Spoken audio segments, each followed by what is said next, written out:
The morning began without ceremony, like so many mornings across the United States.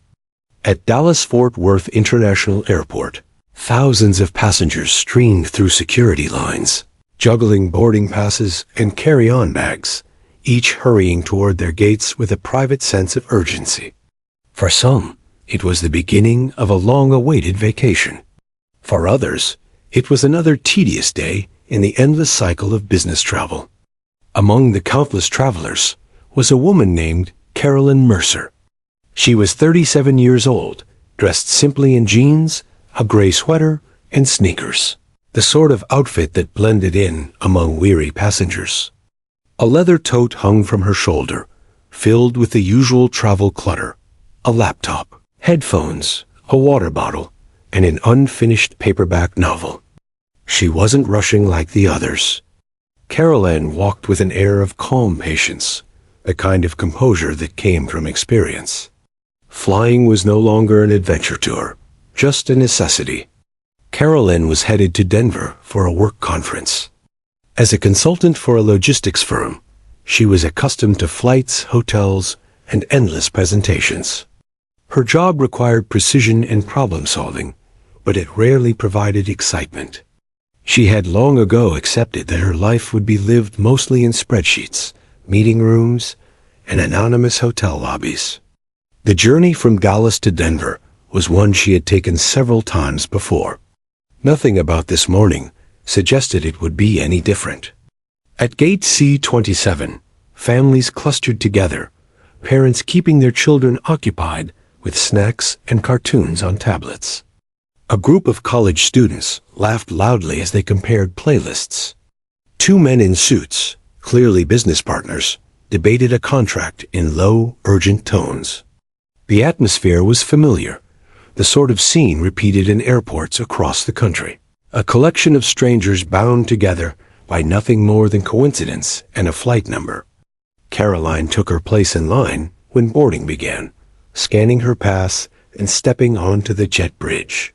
She moved with the quiet resignation of someone who had done this 100 times before, nodding politely to the flight attendant who greeted her at the door.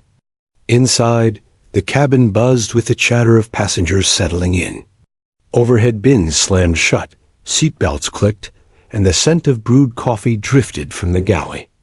Her seat, 1-4C, was an aisle. She preferred it that way, easier to stretch her legs and avoid the claustrophobia of being pressed against a window or wedged between strangers. A young man already occupied the middle seat, earbuds in place, eyes glued to his phone. At the window sat a teenage girl with a sketchbook, drawing furiously as if the world might vanish before her next line was finished. Caroline smiled faintly, slid into her seat, and stowed her bag. As the aircraft filled, she observed her fellow passengers the way people watching travelers often do. An older couple across the aisle held hands, their fingers intertwined in a way that suggested decades of unbroken companionship. A mother 2 rows ahead bounced a restless toddler on her lap, whispering promises of cookies and cartoons if he would only sit still. A soldier in uniform leaned his head back against the seat, already asleep before the plane left the gate. Caroline slipped on her headphones, selecting a playlist of soft piano music, the kind that dulled the chaos of travel.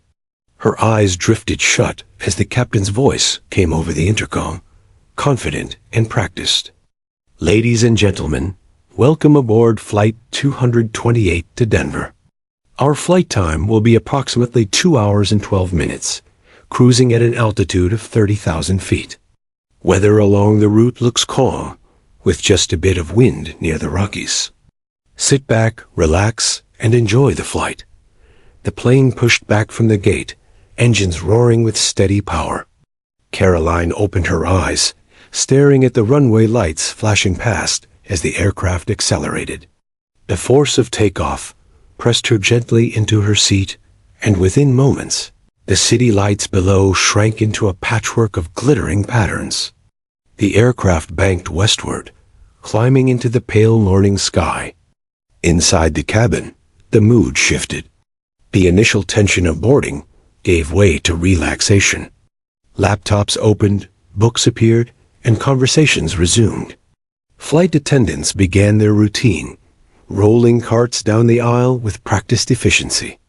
The clink of ice against plastic cups mingled with laughter and the rustle of snack bags. For most passengers, the flight was already slipping into the forgettable monotony of air travel. A transition from one place to another, nothing more. Caroline accepted a cup of coffee, thanking the attendant with a polite smile.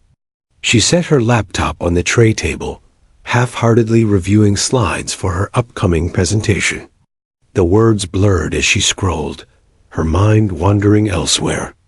She thought briefly of her father, a retired Air Force mechanic, who had instilled in her as a child both a respect and a fascination for airplanes. She remembered sitting beside him in hangars, listening to his stories of machines and pilots, his voice alive with pride. Those memories felt distant now, tucked away like an old photograph, but they still surfaced in quiet moments like this. For Caroline, flying had once carried a spark of wonder. She had even pursued aviation classes during college, learning to fly small propeller planes on weekends. For a while, she dreamed of becoming a pilot herself. But life had other plans, and practical choices replaced dreams. She hadn't touched a cockpit in nearly a decade. Still, as she watched the wing cut through the clouds outside, she couldn't help feeling a flicker of nostalgia. The sky stretched endlessly, a soft canvas of blue and white. Sunlight streamed through the windows, casting warm patterns across the rows. The world below disappeared beneath a thick layer of clouds, leaving the passengers suspended in a realm of silence and light. It felt safe, almost serene, the kind of peace that made one forget how fragile air travel truly was. Passengers lost themselves in their distractions. The businessman across the aisle typed furiously on his laptop, his face lit by the screen.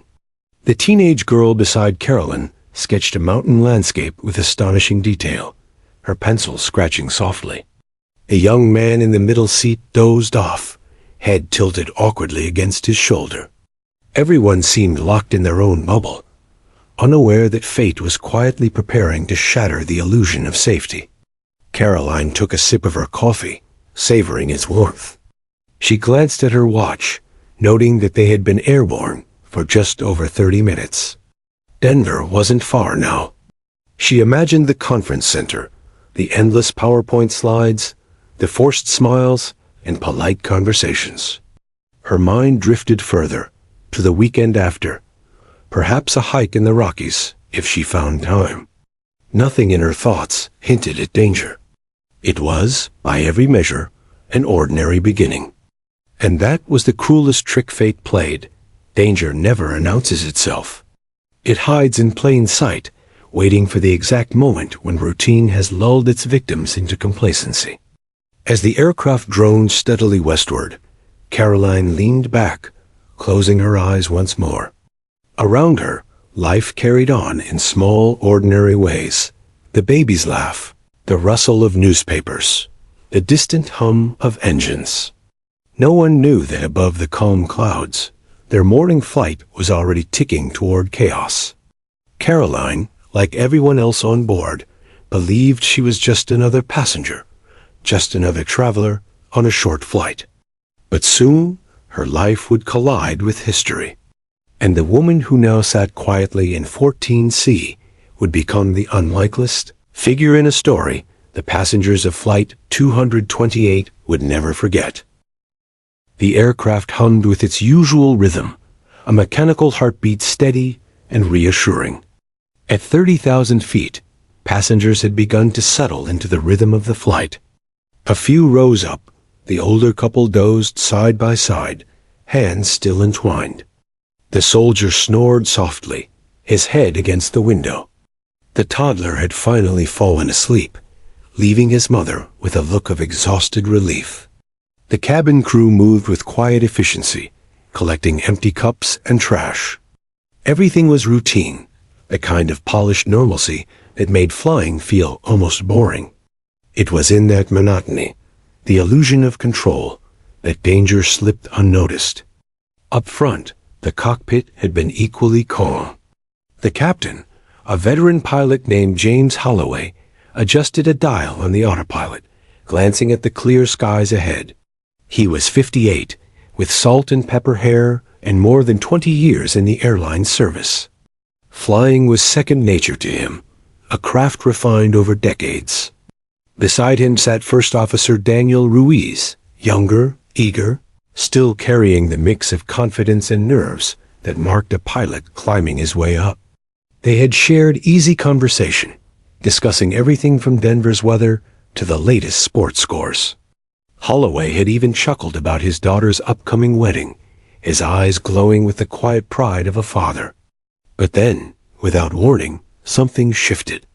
At first, it was subtle, a pause mid-sentence, the captain's words trailing off. Ruiz turned his head, noticing Holloway's hand tremble slightly as it rested on the throttle. The older pilot blinked rapidly, his face tightening as if fighting dizziness. "You all right, Captain?"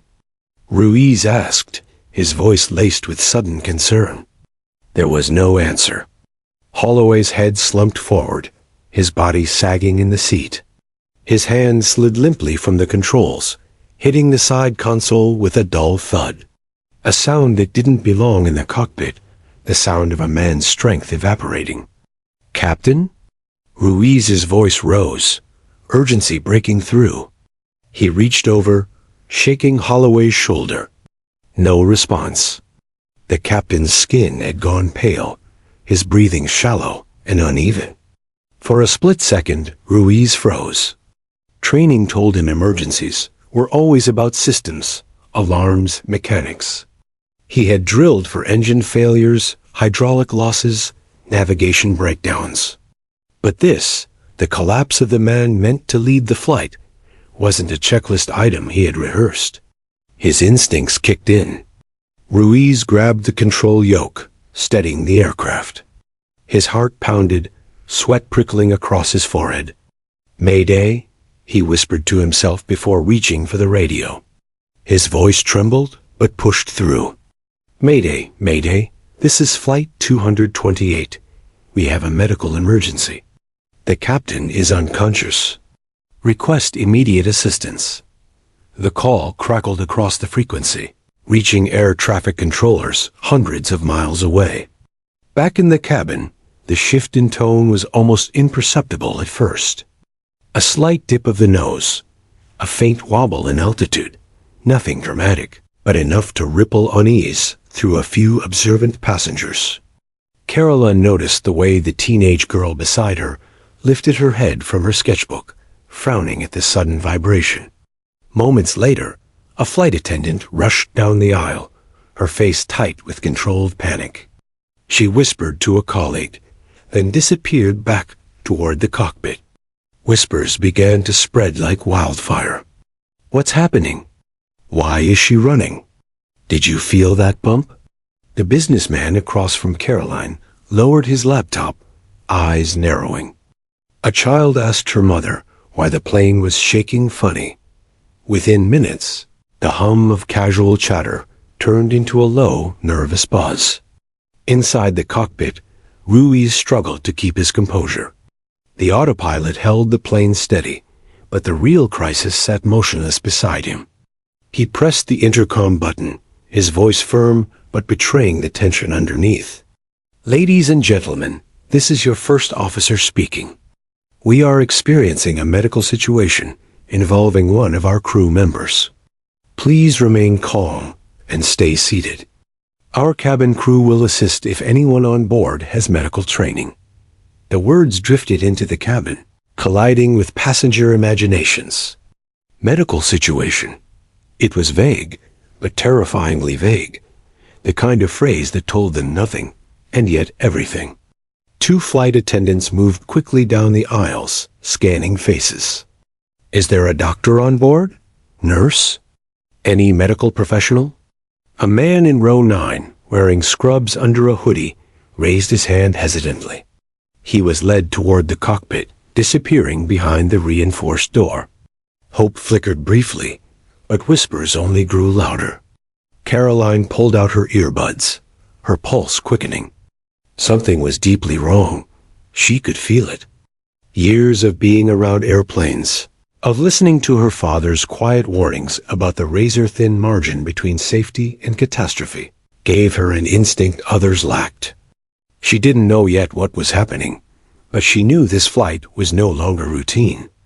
In the cockpit, the doctor knelt beside Holloway, checking for a pulse, his voice low but grave. Ruiz heard fragments. Weak. Needs immediate. Not stable. Panic clawed at Ruiz's chest. He was a trained pilot, yes, but he had never landed an aircraft this size alone. The captain's presence wasn't just tradition. It was his safety net, the voice of experience guiding every crucial decision. Without him, Ruiz felt exposed, like a soldier stripped of armor in the middle of battle. He pressed the radio again, his voice sharper now. Mayday, Mayday, Flight 228. We have an incapacitated captain. Repeat, the captain is incapacitated. I am the sole operating pilot. Request vectors to nearest suitable airport. We may need immediate priority landing. On the ground, air traffic controllers straightened in their chairs, voices overlapping as they coordinated. Alternate runways were assessed, emergency services alerted, backup aircraft warned to clear paths. The gravity of the situation spread like shockwaves. Meanwhile, the passengers sat in suspended dread, their imaginations filling the gaps. The plane still moved steadily, but unease had infected every row. Parents clutched their children tighter. Conversations dropped to whispers, and anxious eyes darted toward the front of the plane as though answers might emerge from the locked door. Caroline leaned back, her mind racing.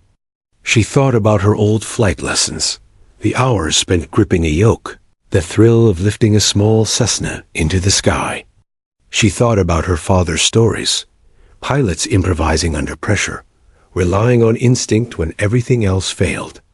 She hadn't touched those controls in years, but the memories weren't gone. They were buried, waiting. And now, for the first time since her training, she wondered if they might matter again. The plane sailed onward through the sky, but inside, time had slowed. The ordinary morning had cracked open, revealing fragility beneath. A veteran captain lay slumped in silence. A young co-pilot struggled with the impossible, and 178 passengers sat caught between ignorance and fear. No one yet knew that the person who might carry them safely through this storm wasn't in uniform, but sitting unnoticed in 14C, a quiet woman with a forgotten skill that was about to decide all of their fates. The cabin had grown unnervingly quiet, the kind of silence that isn't peace, but the hush before panic. Passengers strained to interpret every sound, the pitch of the engines, the rustle of uniforms, the hurried footsteps of attendants moving briskly between the galley and cockpit. Humans are experts at sensing when something is wrong, even when no one says it aloud. And now, the collective tension pressed down on everyone aboard Flight 228. From the cockpit, the intercom clicked on. First Officer Ruiz's voice filled the cabin, steady in tone but tight with pressure. Ladies and gentlemen, this is your first officer. As mentioned earlier, we have a medical emergency involving one of our crew members. We have declared a priority with air traffic control. Please remain seated, and the crew will provide updates as soon as possible. Thank you for your cooperation. The message was rehearsed professionalism, but something in it unsettled the passengers. Words like medical emergency and declared priority echoed too loudly. These weren't the phrases of routine. They belonged to crisis. Whispers erupted almost instantly. What does he mean, priority? A man muttered to his wife. Medical emergency. Who? A passenger. Someone behind Caroline asked. No, it's the pilot. A voice whispered from across the aisle, the rumor already spreading like wildfire. The truth had escaped. In row 14, Carolyn shifted in her seat, her pulse quickening. She hadn't heard the words directly from Ruiz, but she caught the coded phrasing. She knew aviation language well enough to read between the lines. The captain wasn't just ill. He was out of commission. And if Ruiz had declared a Mayday, a full-scale emergency, it meant the situation wasn't under control. The aircraft jolted lightly as turbulence rippled through the sky. The overhead bins rattled, and a nervous laugh escaped from somewhere in the cabin. Flight attendants gripped seatbacks as they steadied themselves, their faces masks of calm, but their movements too quick, too sharp. In the cockpit, Ruiz sat rigid, his hands clammy on the controls. The voice of Denver Center air traffic crackled in his headset. Flight 228, copy Mayday. Confirm incapacitated captain, single pilot operation? Ruiz's throat tightened as he forced the words out. Affirmative, Denver Center. Captain is unresponsive. Medical assistance on board, but condition unstable. Request immediate vectors to Denver International. Fuel sufficient.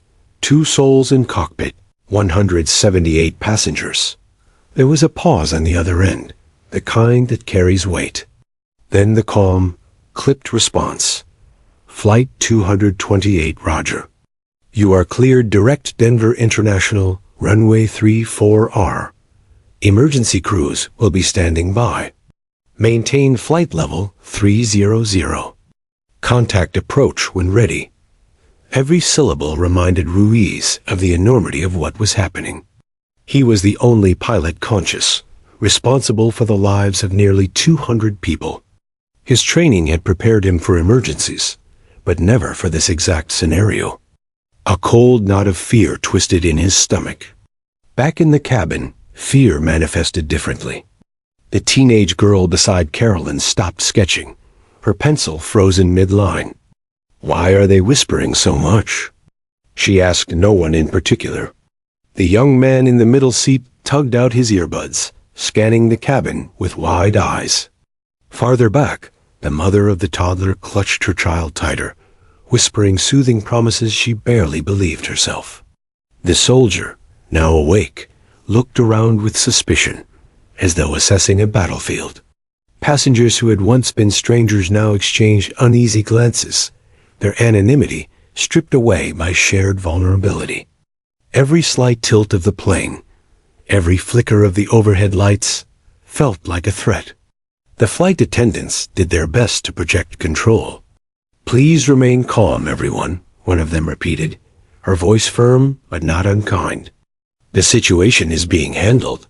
If there are any additional medical professionals on board, please make yourselves known. Caroline's eyes followed the attendant as she passed. Her hands rested on the armrests, knuckles pale. She could feel her father's voice echoing in her head, the countless times he had said, "Flying is safe, but never forget. Safety is built on preparation, and pilots don't have the luxury of freezing when things go wrong." Her stomach tightened. She didn't want to believe it, but deep down she knew this wasn't just turbulence. This wasn't just a sick passenger. Something foundational had shifted. Then came the moment that changed everything. The intercom clicked again, but this time it wasn't for the passengers. A faint bleed of sound carried through the cockpit door, Ruiz's radio call, not meant for the cabin, but overheard by those sitting close enough. Mayday, Mayday, Flight 228. Requesting vectors. Captain incapacitated. Repeat, Captain incapacitated. The words leaked into the cabin like smoke under a door. The passengers closest to the front stiffened. Some gasped. Others whispered it down the rows, faster than the crew could contain it. The pilot collapsed. He said the captain's down. What? Did he die? Fear spread unchecked. The illusion of safety, the belief that somewhere up front two calm, capable pilots were in full control, shattered in an instant. One passenger stood abruptly, demanding answers. "What's happening? Tell us the truth," he shouted toward the attendants. His voice carried, sparking others to murmur in agreement. The attendants hurried to calm him, but the damage was done. Suspicion and fear had taken root. Passengers shifted in their seats, craning to see toward the cockpit as though the locked door might swing open and reveal salvation or doom. Caroline's heart hammered in her chest. Her mind replayed her own flying lessons, the feel of the yoke in her hands, the way instructors drilled calm into her voice during simulated emergencies. She hadn't been inside a cockpit in years, but the muscle memory lurked. She whispered to herself, "Someone has to help." The plane jolted again, caught in another pocket of turbulence. Gasps filled the cabin. A child began to cry, and the older woman across the aisle clutched her husband's hand as though it might keep the plane in the air. Caroline inhaled deeply, her decision forming in silence. She didn't yet know how far she would be pulled into this crisis, but she knew she couldn't ignore the call. Because a Mayday wasn't just a distress signal. It was an unspoken contract. Someone, somewhere, must answer. And maybe, against all odds, that someone was her. The cabin of Flight 228 felt like a pressurized chamber, not just of air, but of fear. The quiet murmur of voices had risen to a nervous hum, each passenger feeding off the unease of the next. Whispers of "the captain's down" and "Mayday" ricocheted through the rows, growing louder than the drone of the engines themselves. Caroline sat in 1-4C, her hands pressed flat on her thighs, her pulse racing. The teenage girl beside her watched the sketchbook in her lap, as though the pencil lines might somehow anchor her to normalcy. The man in the middle seat had abandoned his phone, staring wide-eyed at the attendants moving briskly through the aisle. For Caroline, though, the storm wasn't just outside. It was inside, memories flooding back in a rush so strong it stole her breath. Her father's hangar smelled of oil and steel, the air always alive with the echo of wrenches clanking and the distant hum of engines. She was 12 when she first climbed into the cockpit of a small Cessna with him, her legs barely long enough to reach the pedals. Flying, he had told her, is equal parts respect and courage. You respect the machine, the sky, and the rules. And when all else fails, you find the courage to do what needs to be done. That philosophy had carried her into flight school during her college years. Weekends spent at a small municipal airport, practicing takeoffs and landings under the watchful eye of her instructor. Her logbook filled slowly, 35 hours here, 20 more there. Never enough to pursue a commercial license, but enough to learn the fundamentals. Enough to understand that airplanes demanded both humility and boldness. But then life shifted. Her mother fell ill, tuition piled up, and a career in logistics had promised stability. Flying became a dream boxed away, a skill set she assumed would rust with time. Yet here she was, strapped into an aisle seat at 30,000 feet, listening to whispers of an unconscious captain. And that boxed away part of her life rattled against its hinges. A flight attendant hurried past, her eyes darting anxiously toward the cockpit. Caroline reached out, her hand brushing the woman's arm. "Excuse me," she said softly, her voice steady despite the storm in her chest. "What's happening up front?" The attendant froze, her professional mask slipping for just a heartbeat.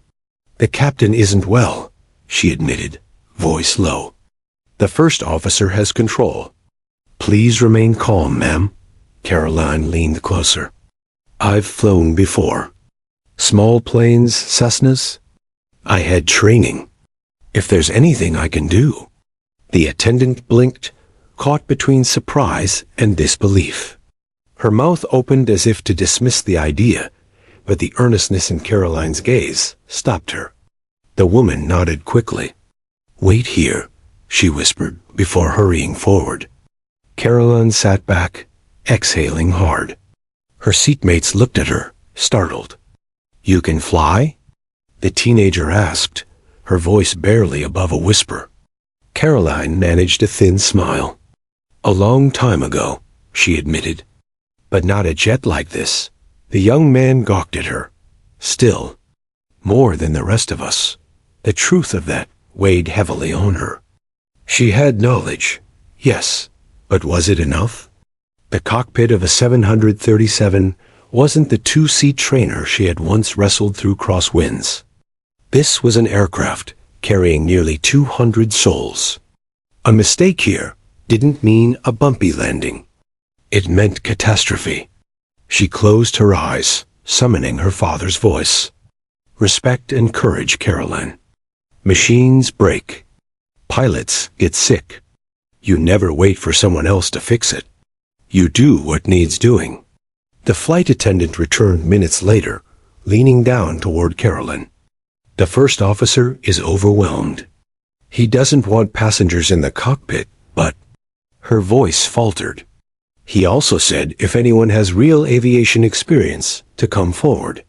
Caroline's stomach dropped. The moment she had feared, and perhaps expected, was here. She unbuckled slowly, her legs stiff as she rose.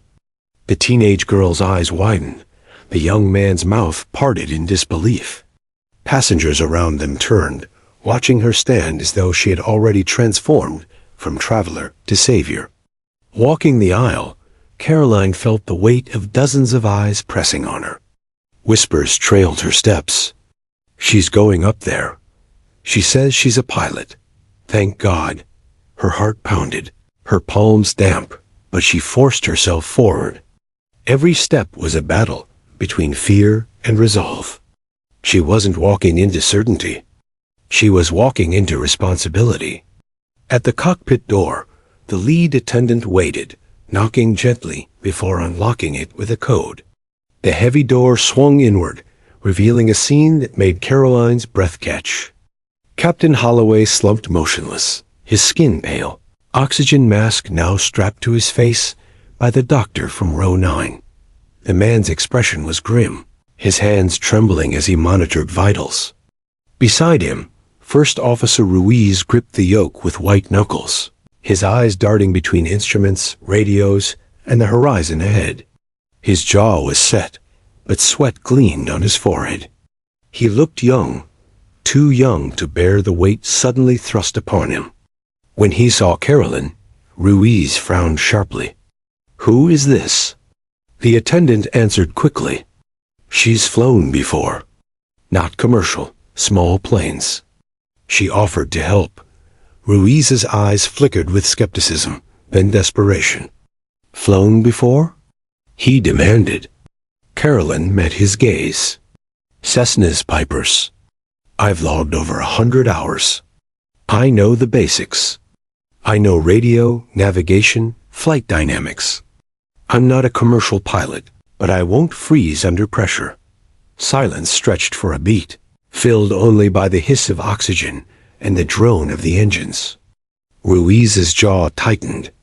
He was trained to distrust unqualified hands near the controls, but the alternative was staring him in the face.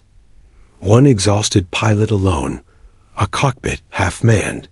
Finally, Ruiz exhaled. "Fine. Sit down. Don't touch anything unless I tell you. But if I need you, you listen and you move fast. Understood?" Caroline slid into the jump seat, strapping herself in.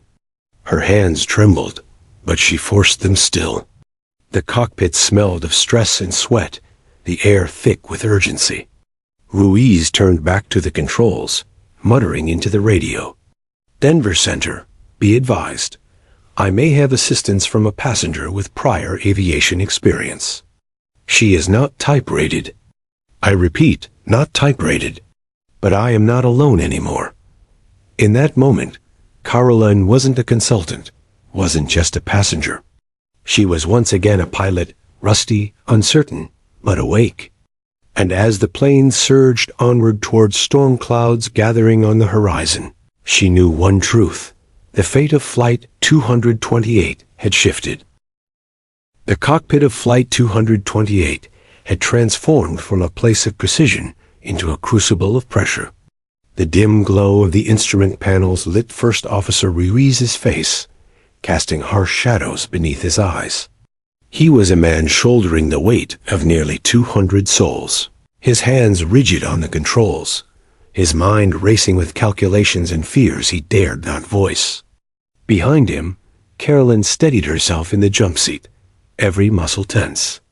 The engine's steady hum seemed louder here, the faint whine of air rushing over the fuselage, like a reminder of the thousands of feet between them and Earth. Ruiz barked into the radio again. "Denver Center, this is AmeriFly 228. I've got one incapacitated pilot, single operator remaining. I have limited assistance from a passenger with light aircraft training."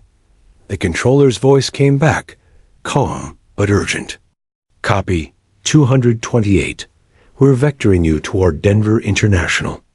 Stand by for step-down instructions. Do you require immediate landing, or can you hold?"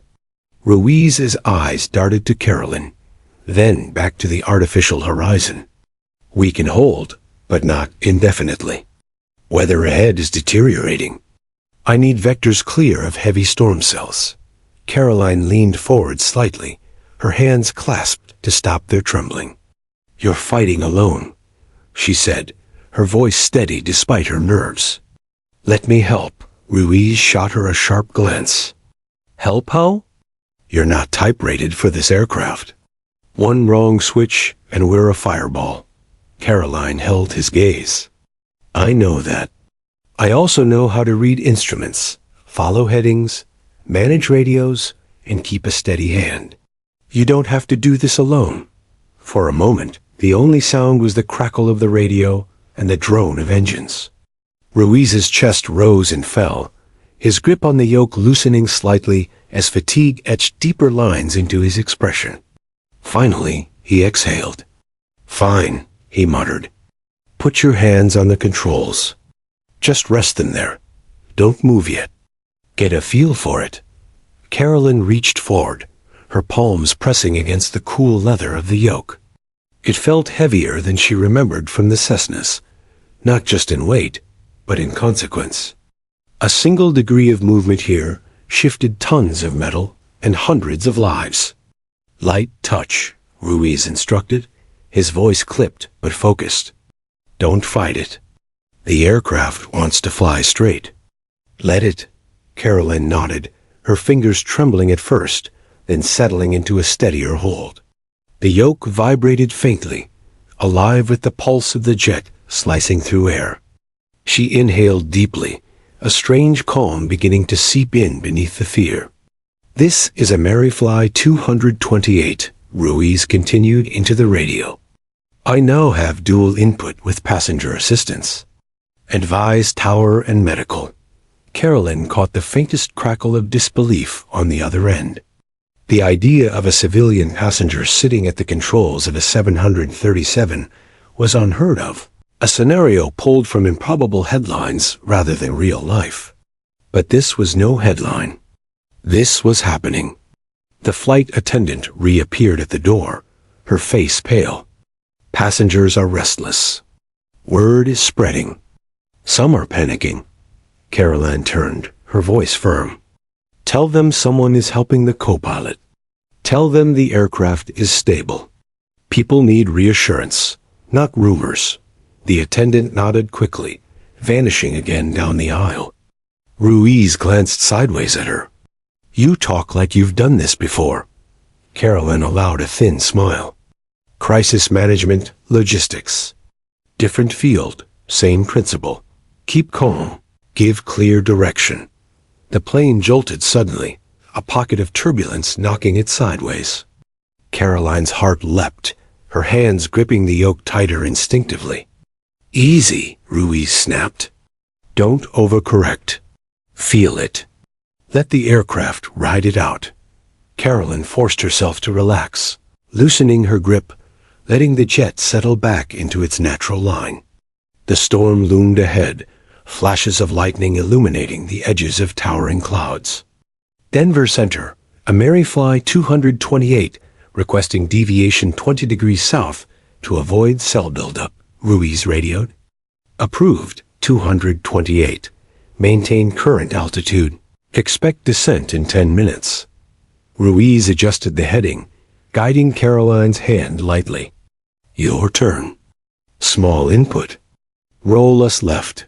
Just 2 degrees. Caroline's breath caught, but she nudged the yoke gently. The horizon line on the screen tilted ever so slightly. The plane responded with surprising grace, banking smoothly. She corrected with equal care, leveling out. Her chest tightened, but not with fear this time. It was awe. She had just moved a commercial airliner, a beast of machinery she had never dared dream of controlling. Ruiz gave the faintest nod of approval. Not bad. Don't get cocky. Minutes stretched like hours.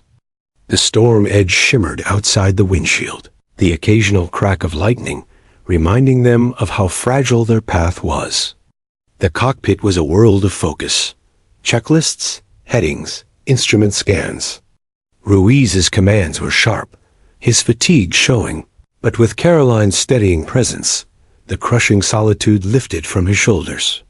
In the cabin, passengers watched the attendants with wide eyes.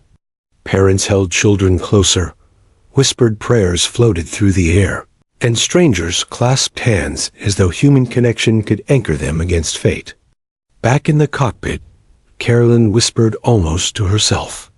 Dad, you always said courage is doing what scares you most. Well, I'm scared enough for the both of us. Say again?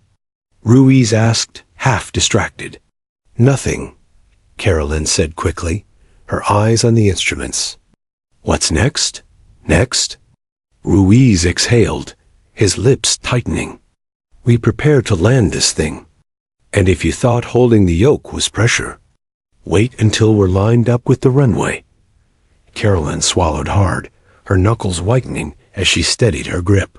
For the first time in years, she wasn't just Caroline, the logistics manager, the passenger, the bystander. She was Caroline, the pilot. Uncertified, untrained for this machine, but determined. The storm loomed, the runway still far ahead, and the lives of 200 people rested on her hands learning, in minutes, what others had trained years to master. And there was no turning back. The storm did not wait politely on the horizon. It advanced like a wall of churning steel, swallowing the twilight in rolling towers of black cloud. Lightning flashed inside them like veins of fire, illuminating jagged shapes that looked more like mountains than vapor. Caroline's hands tightened around the yoke, every nerve in her body bracing as the jet trembled. Beside her, First Officer Ruiz scanned the radar, his jaw clamped tight. We're skirting the edge, he muttered. Any deeper, and we're in the blender. The radio crackled with the calm voice of Denver Center. Amerifly 228, deviation approved further south. Expect vectors toward final approach in 12 minutes. 12 minutes, Ruiz repeated under his breath, almost to himself. His hands flicked across switches with the muscle memory of a professional. That's a lifetime in weather like this. A sharp jolt cut through the cabin, rattling overhead bins and sending gasps from passengers. Coffee splashed, pens rolled across tray tables, and somewhere a baby began to cry. The intercom buzzed a second later. Ladies and gentlemen, came the lead attendant's voice, taut but composed. We are experiencing turbulence. Please remain seated with your seatbelts fastened. Caroline swallowed hard, her eyes fixed on the artificial horizon.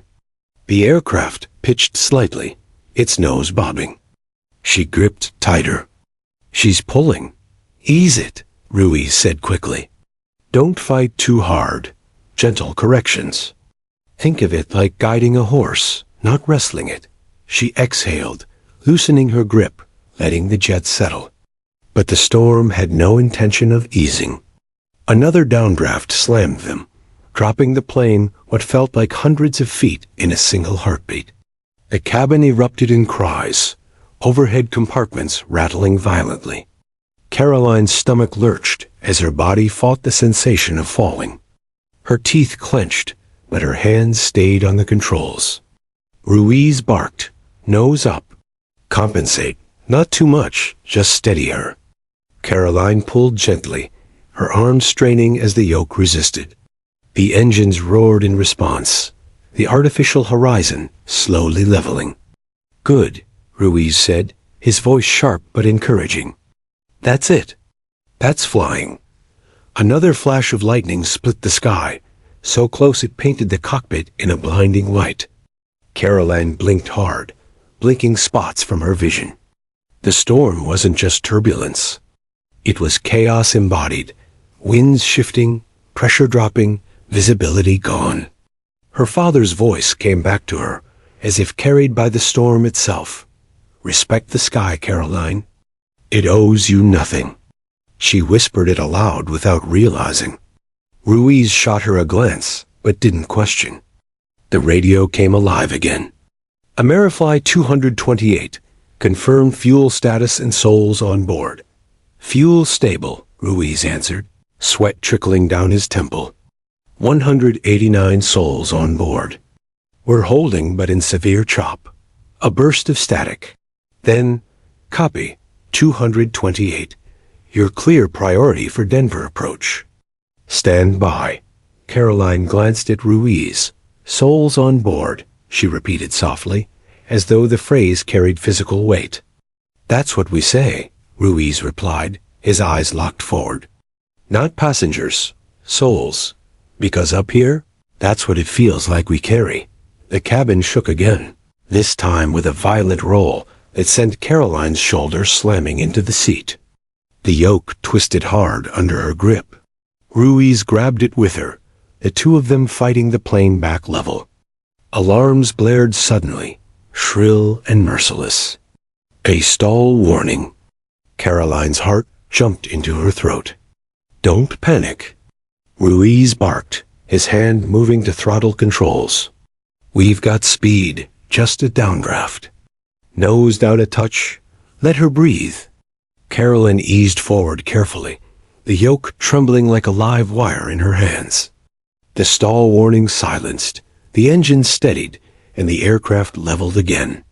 In the cabin, passengers clung to each other, some whispering prayers, others sobbing openly. One man pulled a rosary from his pocket, his lips moving silently. The teenage girl from row 14 scribbled frantically in her sketchbook, her pencil scratching despite the shaking. Maybe drawing was the only way she could process terror. Back in the cockpit, Ruiz's voice cut through. You're holding steady. Not many people could sit there and do what you're doing. Caroline shook her head, sweat dampening her hairline. I'm barely holding together. He gave her a sidelong glance. That's flying. Nobody feels ready the first time. But you're still here. That's what counts. Another lightning strike illuminated the cockpit, followed by thunder so immediate it rattled the glass.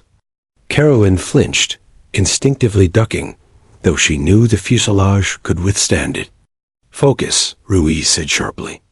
Eyes on instruments, not the storm. Trust your gauges.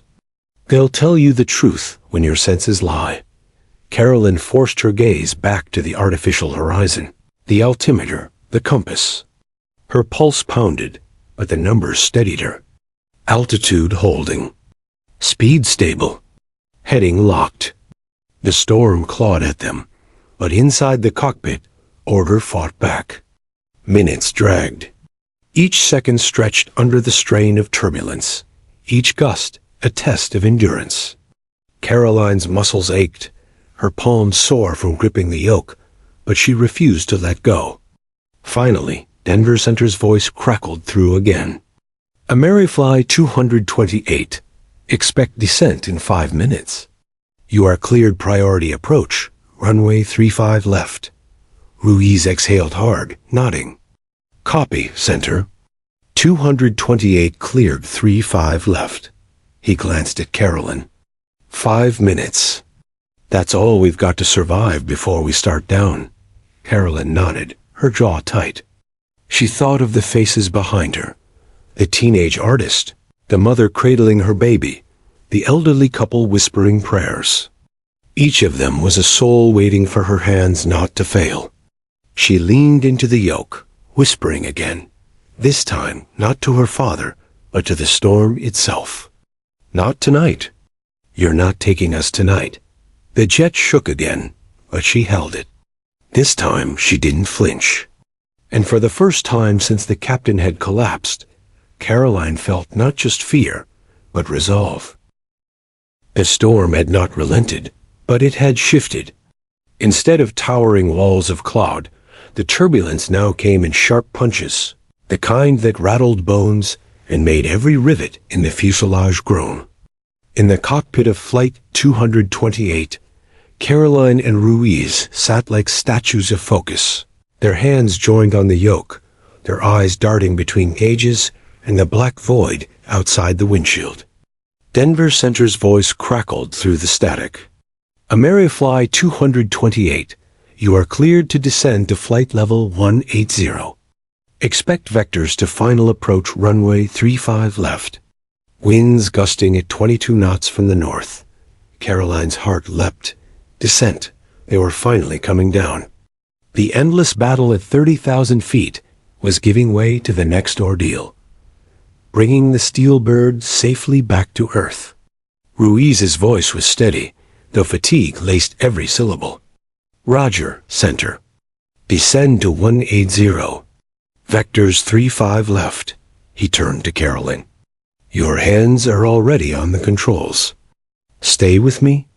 Descent's going to be rougher than cruise. You up for it? Caroline inhaled, her palms slick against the yoke. I'm with you. Good, Ruiz said. He pulled back the throttles gently, and the aircraft's engines responded with a descending whine. Ease forward pressure. Let her nose drop just a touch. Caroline nudged the yoke forward, feeling the massive plane dip into its descent. Her stomach flipped, but her eyes stayed glued to the altimeter, watching the numbers unwind. The cabin reacted instantly. A ripple of tension spread as passengers felt the shift, the lurch in their stomachs.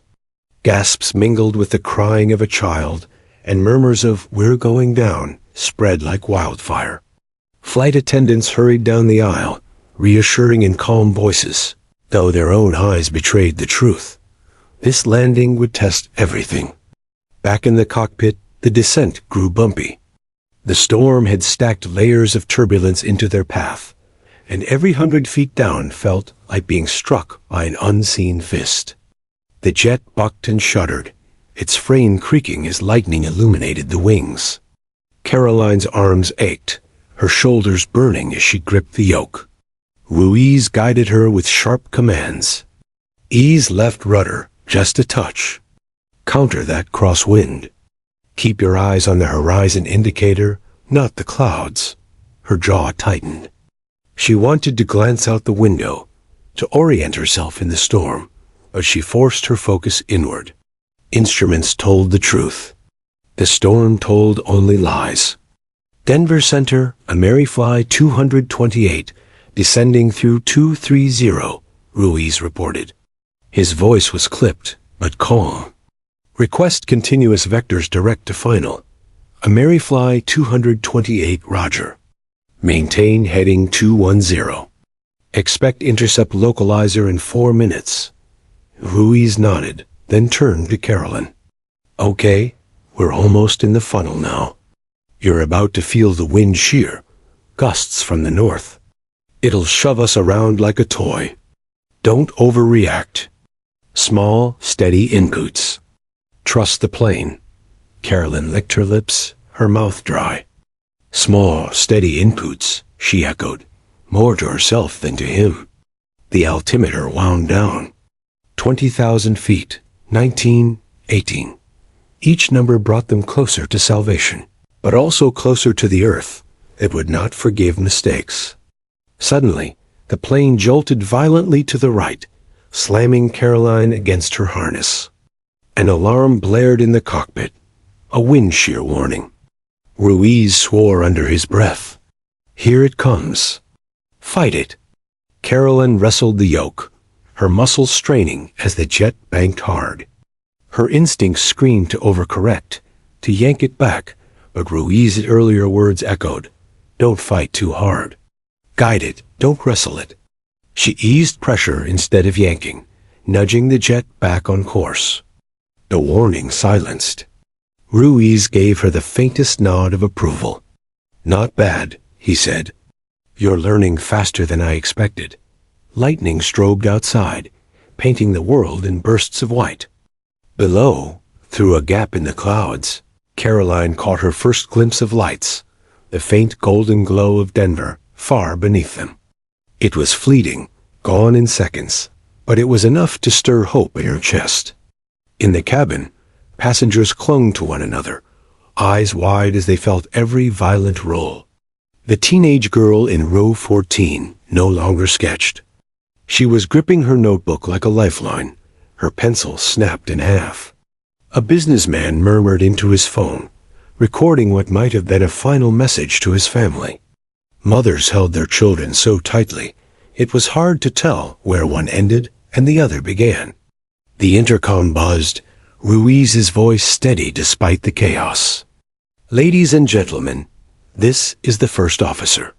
We are making our descent into Denver. Conditions are challenging, but we are in control. Please remain seated and secured. We will be on the ground shortly." He clicked off, then muttered under his breath, "Hopefully." Caroline heard him but said nothing. She knew better than to ask a pilot for certainty in a storm. Certainty didn't exist here. Only the next second, the next adjustment, the next breath. The jet descended through 15,000 feet. Rain now lashed against the windshield, streaming in torrents. Wipers swiped frantically, barely keeping pace. The runway lights ahead flickered on radar, but the storm still masked them from view. "Localizer intercept coming," Ruiz said. "That'll line us up with the runway. Glide slope will follow. Ready?" Caroline's hands trembled, but she nodded. "Ready." The jet lurched again, lightning cracking so close the cockpit shook with thunder. Caroline flinched, nearly losing her grip. Ruiz's hand shot out, steadying the yoke. "Stay with me. Ignore the storm. Feel the plane." Her teeth clenched. She tightened her grip, her muscles screaming, but she held steady. "I've got it," she said through gritted teeth. The instrument panel blinked, a localizer captured. A thin green line appeared, guiding them toward the invisible runway. "There it is," Ruiz said. "The path home." For a fleeting moment, calm slipped into Caroline's chest. A path, a direction, something solid in the chaos. But then the glide slope indicator flickered, and the plane bucked again. Another warning blared, terrain alert. Ruiz swore. False alarm. Downdraft confused the system. Hold steady. Caroline fought the urge to panic. The alarms, the lightning, the roar of engines, it all blurred into one overwhelming storm. But at the center of it, she clung to a single truth. The plane was still flying. They were still alive.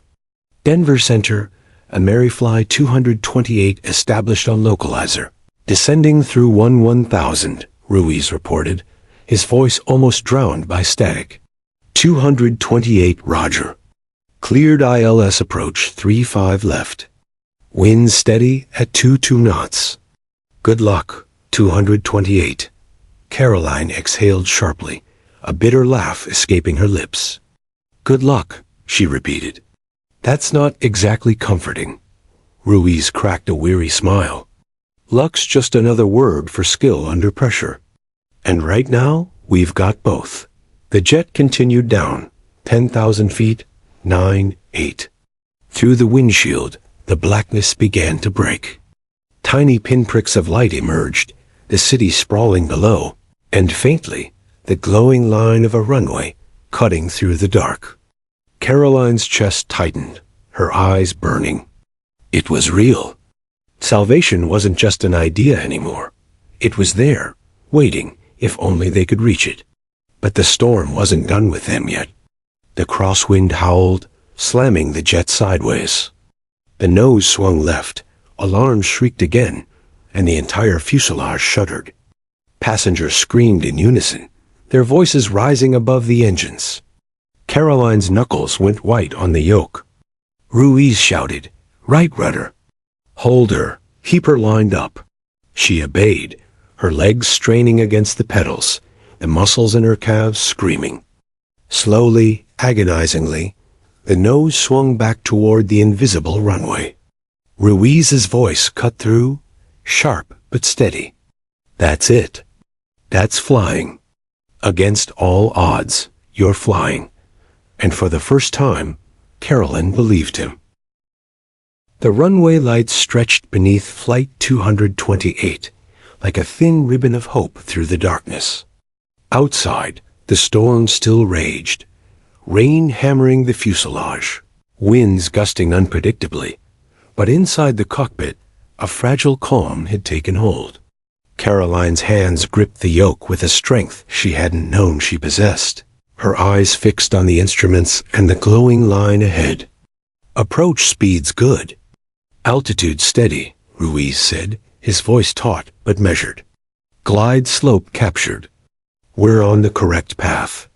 Just a few hundred feet to touchdown." Caroline nodded, forcing herself to breathe slowly. Her arms ached, her shoulders burned, and every fiber of her being screamed with exhaustion. Yet she could not let go. Not now. Not when 200 souls depended on her steady hands. The cabin was tense.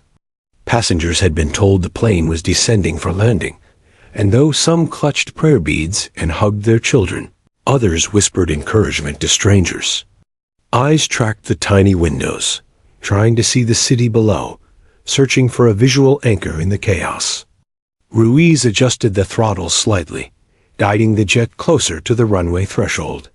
Lightning flashed beyond the clouds, briefly illuminating the towering storm above them and the runway lights cutting through the darkness. Caroline's knuckles went white again, but she held fast. "Wind gust from the north," Ruiz said. "We'll need counter-rudder during flare. Ready?" Caroline's stomach twisted, but she nodded. "Ready." The instruments indicated 300 feet. 200. The city below was now visible, shimmering wet and glowing. Her heart raced, adrenaline and terror mixing with an unexpected surge of control. "Flaps full," Ruiz commanded.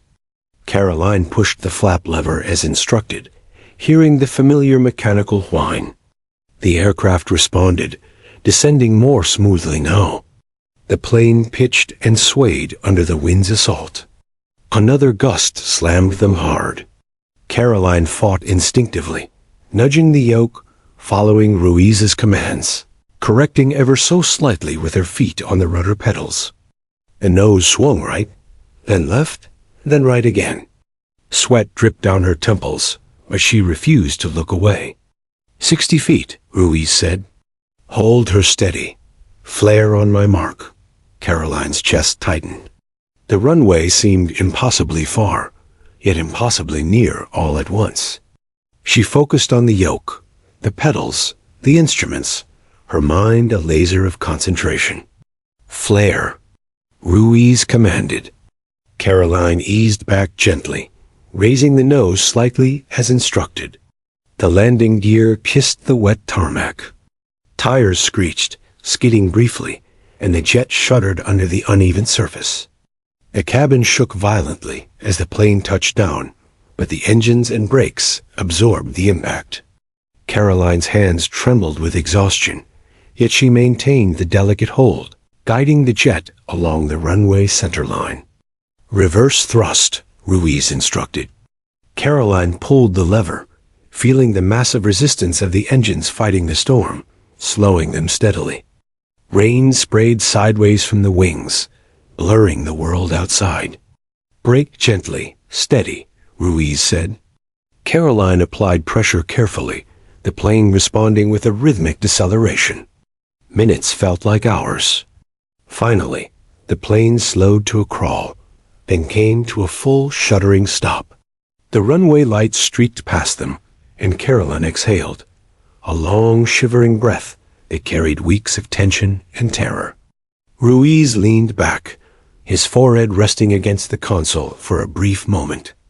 "We did it," he whispered, almost to himself. Then he looked at Caroline, a mixture of awe and gratitude in his eyes. "We actually did it." The cockpit remained silent for a heartbeat longer, the only sound the muted roar of rain and the engines cooling. Caroline let her hands fall from the yoke, flexing her aching fingers. Her entire body trembled, but there was relief there too, deep, unshakable, hard-earned. In the cabin, the reactions were immediate and overwhelming. Passengers erupted in cheers, some crying openly, others hugging strangers with a shared joy that bordered on disbelief. Flight attendants moved down the aisles, reassuring passengers, helping children and elderly passengers release pent-up tension. The hum of panic transformed into laughter and whispered prayers of thanks. Caroline slumped back in the jump seat, finally allowing herself to register what had happened. She felt every ache, every tremor, but also an incredible sense of accomplishment. She had never imagined that her years of small plane experience would matter on a jet carrying nearly 200 people. Yet here she was, hands stained with adrenaline, heart pounding with triumph. Ruiz turned to her, his expression serious. "You saved this flight," he said quietly. "I could not have done it alone." Caroline shook her head, exhausted but smiling faintly. "We did it together. You guided me. I just followed." "Followed?" he asked, incredulous. "You kept us in the air when the storm was trying to tear us apart." "That's not following." Outside, emergency crews had gathered along the runway, lights flashing through the storm, ready for any complication that might arise, though, miraculously, none did. The storm still raged, but the aircraft sat safely on the ground, a testament to skill, courage, and perhaps a little bit of fate. Passengers began disembarking slowly. Many stopped to offer thanks, hugs, and handshakes to the crew and to Caroline. Some whispered prayers. Others left notes in the seat pockets, messages of gratitude and admiration for the quiet hero who had helped save them. Caroline stepped down the aisle, flight attendants guiding her to the front. Passengers watched, some standing and applauding. She could barely meet their eyes, overwhelmed by exhaustion and relief. She had never sought recognition, but in this moment, it felt strangely comforting. Out in the open tarmac, rain still dripping from the wings, Caroline finally allowed herself to collapse against the aircraft. Ruiz placed a steady hand on her shoulder. "You did amazing," he said. "Truly amazing." She closed her eyes, letting herself feel the magnitude of the day. The fear, the tension, the terror, all of it had been transformed into relief, into survival, into triumph. Every lesson from her father, every hour in small planes, every instinct she had buried under a decade of ordinary life had converged here. Later, in a debriefing room, Caroline would recount the landing, the storm, the moments when control seemed to slip through their fingers. Officials, journalists, and passengers would praise her courage and skill, but for her, the moment remained personal. She didn't crave fame. She craved the quiet knowledge that she had faced the impossible and not turned away. Ruiz, exhausted but still alert, sat beside her, handing her a bottle of water. "You were incredible," he said again. "Honestly, I don't know how I would have managed without you." Caroline shook her head with a tired smile. "Neither do I," she admitted. In the sky above Denver, the storm began to dissipate, the clouds parting just enough to let the city's lights shine through. And for the passengers, for the crew, and for Caroline herself, the night that had begun with fear and uncertainty ended in the warm, shimmering glow of survival, a reminder that courage, skill, And the willingness to step forward can change everything. Caroline lingered for a moment longer, looking at the jet she had helped land. It had carried her through one of the most harrowing experiences of her life, and somehow she had met it head-on. The storm had tested them all, but it had also revealed something essential, that ordinary people can do extraordinary things when they refuse to let fear dictate their actions. And in that moment, amidst rain and lights and the exhausted cheers of the passengers, Caroline allowed herself a quiet, unshakable pride. She had not just survived, she had flown against the storm, against the odds, and won.